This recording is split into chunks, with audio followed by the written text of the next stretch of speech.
संजय राऊत असं म्हणतात की धनुष्यबाण चिन्ह चोरणारी जे काही शिंदे आहेत, शहा आहेत यांच्यावरती मोक्का लावावा. त्या संजय राऊतला अक्कल आहे का? मोक्का कुठं लागतो, काय लागतो? मोक्का झोपडपट्टीतल्या गावगुंडावर लागतो. एवढा मोठा पक्ष, ज्याचे एवढे खासदार आहेत, एवढे आमदार आहेत, एवढे नगरसेवक, याच्यावर काय संघटित गुन्हेगारीचा गुन्हा दाखल करतो का? जरा कायद्याचा अभ्यास करणं म्हणा जरा. मोक्का कुठं लागतो, एमपीडी कुठं लागतं, हद्दबारी कुठं केली जाते? जर का कोर्टानं धनुष्यबाण हे गोठवलं तर पर्यायी व्यवस्था काय असेल तुमच्याकडे?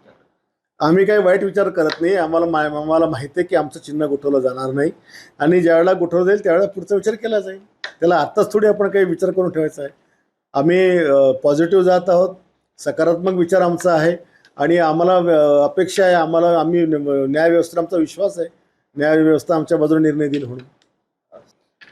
ठाकरे गटाचे आपल्याच जिल्ह्यातले आमदार आहेत सिद्धार्थ खरात यांनी असं म्हटलंय की जे गेलेत त्यांनी ठाकरेंची माफी मागावी, त्यांना ठाकरे साहेब माफ करतील.